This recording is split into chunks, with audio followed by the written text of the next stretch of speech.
the Crane Room for your lunch and dinner rendezvous. You'll enjoy their pleasant atmosphere.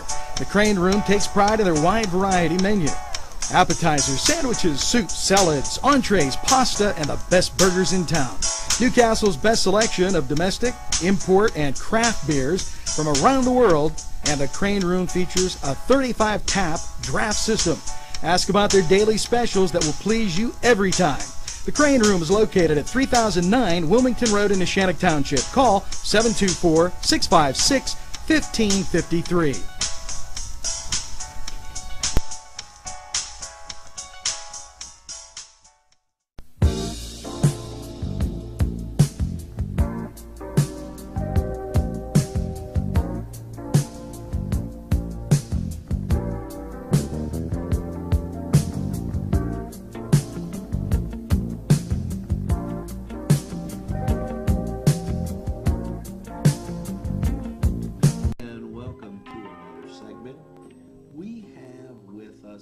Special guest, Wendy Formery. I got it right. You did. And she is from the Silk Road Market. Now, you've heard us say on Newswatch about the Silk Road Market. And I was just telling her all the things we told her about her. You know. So, Wendy, welcome. Thank you very much. And it's a pleasure to be here. Thank you. Can you tell us a little bit about yourself and about the Silk Road Market? As far as history about myself? Just where you're from. Okay. I'm actually born and raised in New Wilmington, PA. Grew up, and like most young children, couldn't wait to get out of there, so I did. And then I couldn't wait to get back, so I did. But I have a long history of purchasing, importing, things like that. So I ended up in a job at one point that things were, I'm going to say, less than ethical, dealing with people overseas, and it just left an incredibly unsettling feeling. So I became aware of fair trade, started learning more about fair trade and the difference that it can make and the huge impact globally that it can make. And literally in a period of 6 months, I made a decision. I walked away from my career, I mortgaged my house, and I opened the store. And I've been at it for 9 years now. There you go. There you go. That is fantastic. Yeah, there you go. Now, what are some of the items, before we get into about your trip, and I want to talk about this, what are some of the items that somebody would find at Silk Road Market? Me being a Christmas kind of guy, I knew about the international Christmas ornaments. There's a ton of ornaments. The thing most common, I think, in fair trade is the coffee and the chocolate. That's where most people have heard of it. Most people have seen it. So I have a ton of coffee and quite a bit of chocolate because I like to sample it. But then it does get into jewelry and purses, mugs, scarves, Christmas ornaments, nativities. That's one of my big, I always try, my nativities come out beginning of November every year, and I try to have at least 50. So it'll be different materials, different countries, all of them fair trade, but it'll be basically walking through the world in nativities. Just like, what are some of the countries that you have? It's going to primarily be developing nations. Okay. So there's a ton from Africa, Southern Asia, and I'm growing a lot in Latin America, South America, those regions. Oh, that's great. And the Middle East, of course. Now, you went on this trip, and it says Amy Subkowiak is a very good friend of mine. Okay. I met her years ago when I started Fair Trade, and she has her own business in Pittsburgh.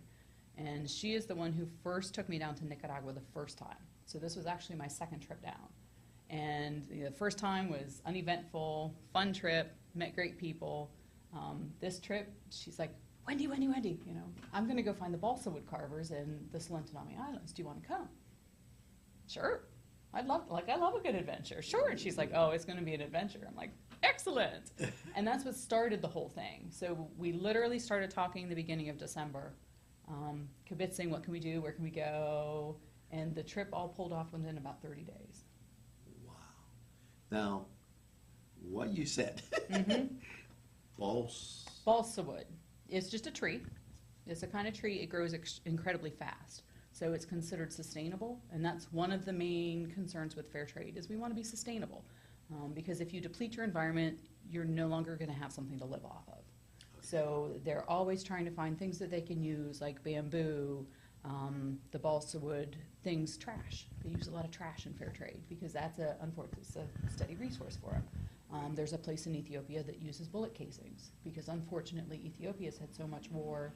Bullet casings are a ready resource. So in the Solentiname Islands, the one thing they have is these balsa wood trees. And they grow, I'm going to say the diameter was about 18 inches in 2 years. Wow. Very quick to grow. And they manage them very smartly. So they'll cut down trees, obviously, to do the carvings, but they're constantly planting new trees so that within 2 years, these new trees are growing. So it's this constant cutting, carving, growing, so they're never without balsa wood to carve. Okay, now, this trip, and I have it written here, but kind of give us a summary of how you get from New Wilmington to the trip you did, and then back again. Because it says there was a 6-hour... Yeah, that boat ride was something else. That was the adventure we weren't planning. And that usually happens. And that's the fun thing. I'm one of those people, and my mom will tell you, that little voice in your head that says, ooh, yeah, that's not a good idea. I don't have that. Okay. Like, I just jump in, I go, and the way I see it, if something happens, I've got a good story to tell, hopefully on the other side. So to get from here to Nicaragua, it's actually only about 6 hours. Like, it doesn't take long. You fly Pittsburgh to Miami, Miami to Managua, which is in Nicaragua. So we had approximately a 6-hour drive from Managua down to this place called San Juan. And we had to leave San Juan by boat to get to the Solentiname Islands because there's no roads. Okay. So everything is by boat. Now they now have a speedboat, which was excellent because that was 45 minutes. 2 years ago, all they had was a slow boat, and it was a 2-hour tour. It took 2 hours. So we were thrilled when we found out they now have speedboats, but there's one boat onto the island every day and one boat off. And the reason that happens is Lake Nicaragua is famous for drug trafficking. So the military in Nicaragua has limited it to 2 boats total a day, and everyone has to be registered. So you can't just hop on a boat and go somewhere. You have to register with the military, say where you're going, how long you're going to be there, when you're going to come back. So we take this 45-minute boat over, have a fantastic time. We're there, well, kind of. We're there for 3 days. And on the way back, the way it works, you don't register. There's no sign up for this boat. You just go stand on the dock. So the first 2 mornings, we're eating breakfast somewhere. We stayed in this little bungalow, and we could see the dock, and we counted how many people were there every morning, and every morning it was like 3, 4, and the boat can hold 12. So we're like, no worries, no problem. Right. We'll be fine. We went over the morning we were leaving, and we were number, what was it, 9, 10, 11, and 12, and the boat came, and it only held 9. Wow. So typically speaking, standard day, we would have had to have just waited till the next day because we wouldn't have fit on that one boat. So it just turned into this long ordeal. We actually were at the dock for about an hour and a half trying to get it figured out because they had to get special permission from the military for somebody else to take us across, and even for our guy to go across and come back. Wow. So, we're waiting while all this is happening. It's insane. It's really insane. And I understand why it happens. There's a reason behind everything. But we ended up, our first driver left. They had permission for him. What we found out later is they had permission for him to come back and get us. Okay. This other gentleman goes and talks to the military, and he says, let me take him. It's an hour and a half for this guy to come back because it's 45 minutes each way. Let me just go ahead and take him, or at least this is what we thought. And the military said, fine. So we all load onto this boat, the 4 of us, no life jackets, nothing, start across this lake. We get halfway, and he just starts idling his engine, and he stops. We're like, what's going on? Why are we stopping? Because you can't. I mean, it's a big enough. It's not huge, but it's big enough. You can't swim to. I can't swim to shore. Some people Okay. can. Bigger than Lake Britain. Bigger is much bigger than Bright. Well, yeah. So we're just idling. He's like, yeah. Well, I only have permission to take you halfway. We're waiting for the guy to come back and the first driver to come back and get you. We're allowed to switch mid lake. Yeah. Okay. When's he gonna get here? Anytime now. And you hear that a lot, Down. Anytime now. Okay, but we're not hearing him. And you can hear him from a ways away. So we're sitting, sun's beating down, and I'm calm by nature. Just, I like the sun. Right. I like the water. It's a day, whatever. Day on the lake. So an hour passes, we still don't hear anything. What's going on? Where's the guy? Why don't you call him? Well, I can't. What do you mean you can't? Well, my cell phone just died. What? What do you mean your cell phone just died? He's like, yeah, I can't call him. Great. So Jairo does the shipping for us. Jairo is actually a resident of Nicaragua, and he was with us, thank goodness. So he's like, here's my phone, what's the number? We call the guy, yeah, I'll be right there. We're like, we don't hear him. We still don't hear him. You should hear, it's a speedboat. You should hear him. So anytime now. We sit another hour. All of a sudden the guy stops the boat. Why'd you just cut the engine? Well, I ran out of gas. Oh, my word! In the middle of the lake. In the middle of the lake, no cell phone, no gas. We don't hear anything. Like, there's no one coming for us. So, long story, much longer, it was 6 hours. It was 6 hours from, he actually picked us up, it was about 5 hours until he picked us up. We see this storm brewing, and this was part of the, like, a couple of my friends were a little nervous because you could see the storm clouds in the distance. Coming right at you. They were. There were two clouds, and they merged, and then they started heading straight for us. So that is not optimal to be on the lake in the midst of a storm with no life jackets. But eventually the guy came, and he picked us up, and we transferred, again, mid-lake from one boat to another. And he starts taking off, and the only way to get from where we were to the dock was through the storm. So 2 of us are in the front, 2 are in the back. It was the duck and cover, seriously duck and cover, because stuff was pelting us. He, at one point, went through a flock of birds that were sitting on the lake. He didn't slow down. He just went whoosh. So these birds are whipping over our heads. And it was just, the whole thing was it was a comedy. It was truly a comedy. But we made it. And now I have a great story to tell. There you go. Well, we're going to be back with Wendy, and she's going to tell us a whole lot more right after this message. Joshua Son Rehabilitation Center. From the moment you arrive, you know that you're in the right place. Dr. John Wrightson listens first. He pays attention to detail and then makes the determination. Joshua Son Rehabilitation. We make the pain go away.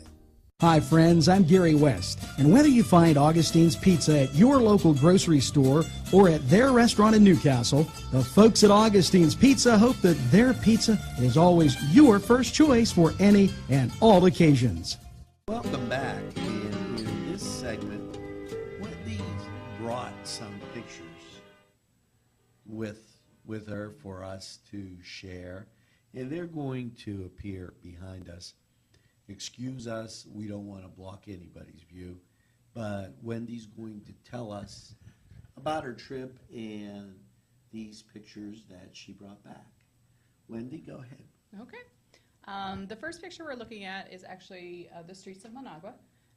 What I find absolutely fascinating when you fly into Managua, you see just darkness. The whole countryside is just absolutely filled with darkness. And you come close to Managua and you see these little pops of gold. And it's lights, and it's actually a tree, like you see behind me. And it's this weird little appearance because the country is so poor, and they don't have electricity, and places don't have plumbing. But in the city, they do. And the president feels it's so important for visitors to see the wealth and to see that they do have electricity. So he actually pours thousands and thousands of dollars into these lights, into this appearance, to basically lead people to believe that the country is wealthy overall, when in fact they're not. They're incredibly poor. Wow. And when you say that, there's no roads or highways or anything like that? There's highways. Some of them are a little rough. It's more, a lot of it's going to be dirt. You'll find little dirt roads. You will find cobblestones. More where I notice it is, I mean, in hotels we have lights, and in hotels we have a bathroom. There's no hot water, but there's a shower facility in that. But when you go into the villagers' homes, they don't have any of that. The big thing, one of my ceramic artists, Duilio, the big thing this time, last time he didn't have plumbing, this time some nonprofit paid to put a toilet in his house. So he is one of the few houses in that entire village, and we're not talking about a 5-house village. It's substantial, Wow. but he's one of the few houses that now have plumbing. Now, go ahead. I don't want to interrupt you. No, that's totally fine. Continuing through. The next picture we've come to, it's actually one of the pictures on Isla Mancaron, is what it's called. It's part of the Solentiname Islands, and that's where the balsa wood carvers are. And as soon as you get off that speedboat, you're just totally enveloped by jungle, and it's beautiful and it's breathtaking. There's white egrets everywhere. They catch their own fish. They grow their own vegetables. There's no roads. Like, there's little paths, but there's no cars, there's no roads, there's nothing. So what we're actually looking at behind us, it's the Oropendola bird, and it's this beautiful bird with and you can see the nest. It's this funky little drop-like nest, and they're just everywhere. I'd never seen one before. It was kind of cool. It was like walking through an aviary. Wow. Only it was daily life, which is kind of cool. It's fascinating as I look at these pictures to just see some place untouched. It really is, and it's a fully sustainable community, which impresses me. So, like I said, they grow all their own vegetables, they catch their own fish, they grow their own rice, they grow their own coffee, their own chocolate. Literally 90% of what they need day to day, they grow for themselves. Now, are the cities more modern, or no, not really? In Nicaragua, in a whole, yes. They're much more modern. They're going to have the lights, they're going to have the plumbing. But when you're working with fair trade, you're working in the areas that are poverty-stricken. There you go. So they don't. And that's just the interesting, I've noticed, this is my second trip down, and in both trips, they don't have much. They have very little, but I have never seen happier people in my life. Wow. They're just, it's about family, it's about friends, it's about good living. There's no iPods, no Wiis, Nothing like nothing. that. Now, they do have internet centers, but in one town there will be one internet center, and that's it. That's their only connection to the outside world. Wow. Now, going through the rest of these pictures. Sure. The next one is actually as we're coming into the jungle. Okay. So that morning we were actually going to see a different family of balsa wood carvers, and we didn't realize ahead of time we were actually going to be doing a jungle trek. So we're in sandals. We were not in hiking boots. We went. Antonio is the gentleman who owns he doesn't own it, he manages the cooperative of the balsa wood carvers, and he's like, yeah, I'll take you over to Sector 2. That's where all the really good ones are. Okay, fine. So there we are in our sandals, doing our little jaunt. We get to his little hut, and he's wearing rubber boots, and he has a loaded gun and a machete. And we're looking at our shoes, and we're looking at him. We're like, oh, this is not good. This is not good at all. But we went, and it was an hour-and-a-half trek one way. Walking to get to this gentleman's house. And then an hour-and-a-half back. And it was actually, we made it to 2 houses, is all we made it to, because the sun started to set. And the sun's setting, and we have an hour-and-a-half walk back, and we're like, yeah, we're heading back. Yeah. So the picture you're seeing now is before we knew just how long of a walk we had. Wow. But it's beautiful. It actually reminds me of things you could see in the countryside here in Pennsylvania. That's, I think one of the things I wasn't aware of is they call it jungle. To me, it's a heavy forest. Okay. We grew up in a place, and we're living in a place that has heavy forest. Yes. The only Yes. difference is they have monkeys and bigger snakes. Much bigger snakes. I'm really a city person. So then, moving to the next picture, it's a gentleman and his son carving balsa wood. And that's typically how we would see them, sitting on a log. And that's how they teach. So the father, that's what he does all day, is he carves. And we talked to that gentleman for about an hour. And in that hour, I saw him do 6 pieces. Wow. It's incredibly fast. The blades are incredibly sharp. That's one of the things he offered to let us try. And I'm like, no, because I am not good with knives. But his children will sit and watch him. And that's how they learn. That's how they learn. That's how they learn. They watch, and then one day he gives them a small knife. Like, he starts with a pretty big blade, but he'll start them off with a small knife and a small piece of balsa, and they just start playing. And they just start carving it. Mm-hmm. Fascinating. It really is. The next picture we're coming to is a perfect example of their sustainable living. You know, they grow their own chocolate, and what you're seeing is the cacao. So the cacao fruit, they'll actually take the fruit, crack it open, and then dry what's inside and pulverize it, and that's what makes cocoa. Cacao. Cacao, yeah, yeah. So, you know, I'm a chocolate fiend. I have never met a piece of chocolate I don't love. So when I heard that and he had one open, he's like, "Do you want to try it?" And I'm like, "Oh, yeah, I want to try it." Yeah, it's not good.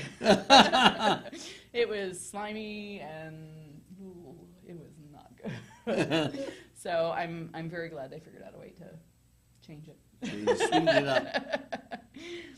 So moving on, it's second island. The second day we went to a different island called La Venata. And what's amazing to me about Nicaragua is every village, every area has their own strength. They have their own craft. They have what they excel in. So in Mancaron, they do balsa wood. In La Venata, they're known for their primitive paintings. So it's not something that I would probably have at the shop, but when you have an opportunity to go see a village where they do nothing but paint, Right.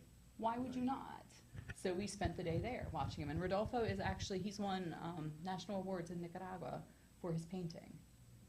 And what you see him actually doing right there, I bought a little piece and I had him sign it for me. Oh, that's great. So he's actually signing it with his grandson watching. Now, do they have schools? They do. They do. It's, yeah, they do. It's not what we have. It's not what we have. They have to pay for uniforms. They have to, so not everybody can go, but they do have schools. And they do learn the basics. And those that don't have schools, they do try to teach them at home. You know, they really do understand that an education is important. Wow. Now let's go on as we're going. This is actually Rodolfo's grandson, and Okay. he's right at the edge of the lake, and what you see him standing by is their laundry. So it's literally wooden platforms, and they just, it's almost like a washerboard. And they wash their stuff right in the lake while the speedboats go by. While the speedboats go by. Yes, they do. Yes, they do. Wow. And Rodolfo, his grandson, actually was doing a couple pieces while we were there. Just, I mean, he's more mentoring around because he's so little, but he was giving it a go, giving it a good go. At this point, the pictures are going to take us to a different village, and we're going into San Juan de Oriente. And San Juan de Oriente is known for its ceramics. They use a volcanic clay to do that. So what you're actually seeing is someone painting a vase. They have what's called a kick wheel.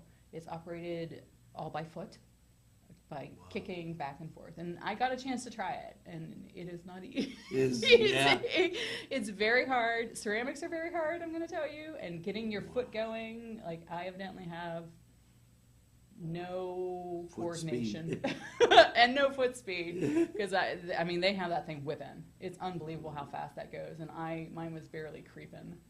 So I basically made a modern ashtray. But they do these amazing pieces, and then they paint it all using this kick wheel. And again, there's no electricity, so it's all foot powered. And when they fire it, it's a brick kiln. So it's literally just fire. So in San Juan this time, I ended up finding a bamboo basket weaver, which I had never seen before. So what you're actually seeing right now is a woman weaving a basket. And she just, the speed at which, because again, I'm not good at it. I don't pretend to be good at it. I'm not even going to try. I ordered 6 baskets from her before I left, and I saw her on Friday afternoon, and she had them ready to pick up on Sunday morning. So, you know, they really, they pick one thing, they do it well, they learn at it, they get exceptional, and that's their income. Wow. So the next picture is in Messiah, and again, it's different villages have their different strengths. This gentleman is one of 3 that's right along that road, and he uses recycled automobile parts. He melts down the aluminum. Now, they have automobiles there. In the cities they would, yeah. And Some of the people in the country do as well. How do you get down the path? It's this wide. Well, some of the bigger cities like San Juan, they're going to have bigger roads. It's the islands where there's nothing. Okay. It's so, you know, the roads are pretty wide. It's enough for at least one car. It's like, I got my car stuck in the tree. No, I didn't see that. So what they actually do is it's this jury-rigged system that's oil drums. So they'll have one oil drum at the bottom where they light the fire, they start the fire, and there's a second oil drum slightly above it that's got the oil dripping, and they've got a leaf blower attached to the bottom one. So they'll start the oil, they throw in the match, and then they start the leaf blower. And the leaf blower will actually blow that fire in, is that centrifugal motion? Yeah. So it's actually spinning. So as you're standing there looking at this oil drum set on its side, you see fire spinning. And then they get all this aluminum garbage and shove it in this drum and just leave it there until it melts. That's, wow. So then what you're actually seeing right now is they've poured that into a bucket, the melted aluminum, Right. and they sand cast it. So they've got their molds prepared already, and they're pouring it into the molds to make, they make crosses, angels, dishes. It's just unbelievable what they can do. Just anything. Just anything. Mm-hmm. Ne- So then the next picture was we had a fun day. Nicaragua has a lot of volcanoes. I saw that. You're like, please tell me no. So we took a volcano tour. So the mist that you're seeing in front of this, the sunset, is actually sulfur gas. It's an active volcano. Like it rumbles, it gurgles, it has a grouchy stomach is about it. Like there's some earthquakes and it grumbles a little bit and it smokes, but it hasn't spewed lava recently that I know of. So we took a tour. My adventure is switching pizza shops. It was kind of cool. I have to say it was kind of cool. And the interesting thing, the cross you see at the top is partially because the history of the specific volcano. In ancient times, it's where they used to perform human sacrifices. So they actually took us down to the area that they would push over the lucky person. And it was years after that as the missionaries came in, they found it to be a very good spot to plant a cross, which I think we can imagine why. So it's beautiful. It's actually, I never thought a volcano would be absolutely beautiful, but it was absolutely beautiful. Burned my eyes, but it was absolutely beautiful. You know, and some, because being one of those sacrifices could really burn you up, I guess. It could really burn you up. Oh, that's a scorcher. I do that with Gary all the time. So the last picture I have, and I just wanted to end with this because this picture summarizes why it is I do what I do. This is actually the slums on Tippy Tapa. This is where they live. There's hundreds of homes. It's just row after row after row. They're made out of, the interesting thing is we've started noticing how as they become more economically stable, each family will change the material that their house is made of. So what you're seeing here is basically the first step, where it's tin. And then what you'll see happening is some cement block will come in next. And then, you know, it builds up from there. Starts going further, a little further. It does. And it's fascinating to watch. They'll do it in snippets. So it's not that they have to have enough money to rebuild their entire house. They'll just do one row, 3 blocks. They can afford 3 blocks, so they'll do 3 blocks. And then when they can afford 3 more, they'll do 3 more. And it's just this Continual process. It is. And eventually, a lot of them, not a lot, some of them do get from that tin shack into a house that's a little more substantial. Wow. Well, now those were some of the pictures from Wendy's trip, and we're going to be right back to talk about some of the good she's seen on this great trip. So stay tuned. The Cedars is a great restaurant with outstanding Mediterranean food. The Cedars takeout menu is second to none, featuring pizza, stromboli, hoagies, their famous lamb on the rod, and so much more. So when you're hungry and you want that Newcastle taste, make it Cedars, now with 2 locations in Newcastle, 827 Addis Street on the east side and 1101 Highland Avenue. Call Cedars East, 724-658-9260, or Cedars North, 724-652-7657. Butts Flowers and Gifts offers top quality flower arrangements and gifts for any occasion. The pros at Butts Flowers and Gifts provide exceptional customer service, and each bouquet is hand arranged. Stop in and check out their wide selection of gift baskets and plants. They provide flower delivery service locally to Newcastle, Bessemer, Edinburgh, New Wilmington, West Pittsburgh, and across the nation. It's Butts Flowers at 120 East Washington Street in downtown Newcastle. Call 724-652-7727 or toll free 1-800-443-7726. Welcome back, and in this segment, we're going to talk about fair trade and free trade and the difference. Okay. So, what's fair trade? Fair trade is about helping people living in poverty. Primarily, it's based in developing nations. You will see some that isn't, but primarily it is based in developing nations. It's based in areas that are living in poverty. And what fair trade does, it believes you should trade fairly. So someone is paid, everyone's paid fair wages. They have safe working conditions. Some of the money is going into developing communities. So they're building hospitals, they're building schools, they're drinking water systems. It's about giving them dignity, giving them respect, because everyone deserves that. Right. And there's a lot of programs out there in Southeast Asia in particular where they're rehabilitating women who've been rescued from trafficking. Whatever form, it could be sex trafficking. I've seen trafficking in circuses, there's trafficking in brick factories. Like, it's just unbelievable the way people are trafficked. But when women or young men are rescued, they really need rehabilitated. So they'll focus on that. It's more just a matter of trying to help people help themselves. Wow. Now, what's free trade? Free trade is typically agreements between our government and some other government that when we import their products, we don't have to pay duties. So a prime example, I used to be in the glass industry, and anytime we would import glassware, we would pay, it was like 21% duty to our government because we imported this glassware. Now, if I were to import that same glassware from a country where we have a free trade agreement, as long as that glassware was covered under the agreement, I would pay no duty. So it's traded for free. Okay. So, what are some of the countries that you do fair trade with? I'm going to go directly.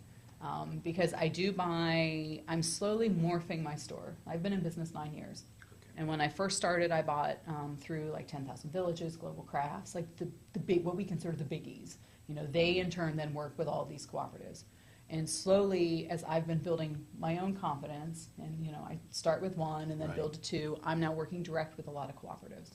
And the good majority at this point, I do source direct. So I'm actually working with the artisans. I place an order, they make everything to my order and then ship it to me. So like store-wide, I probably have 50 countries represented, but as far as buying directly, Haiti, Thailand, Palestine, Germany, Nicaragua, Chile, Kyrgyzstan, Mexico, and that might be it. Yeah, they're not developing. Wow. They make radiometers, which are just super cool. Wow. And you can't find them in the U.S. So that's just my own little foible, that I absolutely love them. I found, it took me 2 years actually to find that cooperative, the glass blowers cooperative that makes them. Wow. Now, we're going to be back and we're going to talk about some of the items right after these messages. Goodbye, Norma Jean. If you're craving hot dogs and more, and you're in the area, then look no farther than Coney Island, downtown Newcastle on Kennedy Square. Tuscany Square Restaurant, 3470 Wilmington Road, where old world charm meets the modern conveniences of today. Spacious seating and amenities await. Fresh ingredients that make that just right pizza or entree. It's Tuscany Square for your next event. Stop and see us or give us a call at 724-654-0365. Welcome back, and now we're going to talk about those items that might make the perfect gift at the Silk Road Market. So why don't you kind of tell us a little bit about the store? We have a little bit of everything. I'm going to be honest, Angelo, I'm sorry, it's mostly girl-friendly. We don't have a ton of stuff for guys. Go figure. Go figure. Yeah. But there's jewelry and purses and scarves and, of course, the balsa wood carvings and ceramics. One of the most popular things I have right now is a butterfly wing earrings. So it's a group in Peru, and they've paired up with a butterfly preserve, and a butterfly only lives 3 to 4 months. So when that butterfly passes away, somebody picks up the wings and they convert them into jewelry. So they give them a second life. And that has been hands down my bestseller so far this spring. That's what Now, do they everyone's going dip for. them in something? They have a piece of acrylic on each side, and then there's a piece of a silver plate that goes around it, so you can actually see both sides of the wing. And what I never realized, depending on a butterfly, sometimes the front of their wing and the back is different. So you can catch how they iridesce. You can see, I am totally smitten with them. I have started collecting them myself. That is just, that's It's awesome. super cool. It's really super cool. Now, the countries that you get the holiday ornaments from, the Christmas ornaments from, are they necessarily Christian countries or? Not necessarily, because Christmas is, in this day and age, it's celebrated by non-Christians as well as Christians. Okay, Not the religious part of it, but they the celebrate. gift-giving part of it, Okay, they'll celebrate. And with that sometimes comes the Christmas tree. right, Now, obviously, everything from Palestine, they are Christians. right. And that's a good portion of what I have on the holiday ornaments. Just, again, that's one that I support directly. So I make sure I support them wholeheartedly. So I typically have a tree that's nothing but carved olive wood that comes from Palestine. Now, they're probably wondering, do we put a speedboat on the Neshannock Creek to get I to the wouldn't. Silk? I wouldn't, but give it a try. How do we get to the Silk Road Market? It's in downtown New Wilmington. It's on the main square. It's the northwest corner. Okay, Look for the sign. we'll be looking for it. Please do. And I hope you enjoyed these segments with Wendy. Farmery. Farmery. See, I knew I was going to say it right. It's okay. And hope you enjoy watching NCTV45 all the time. So stay tuned for more of this local programming, and we're going to speak with these people about these messages and sponsors to pay for this great local programming, and we'll see you again. Thanks a bunch. They look like you should be able to find them in a lot of the bigger, more expensive department stores. I love this shrug. This shrug is by far my favorite accessory with this clothing line. This shrug allows me to wear it short and sexy or long and a little bit more flirty and flowy. So the transformation just happens just very uniquely by flipping the garment upside down. So if I remove my arms, flip the garment upside down, losing that scarf and collared effect, but again, taking that scarf and transforming it to the lower half, making it long and sleek. Super simple.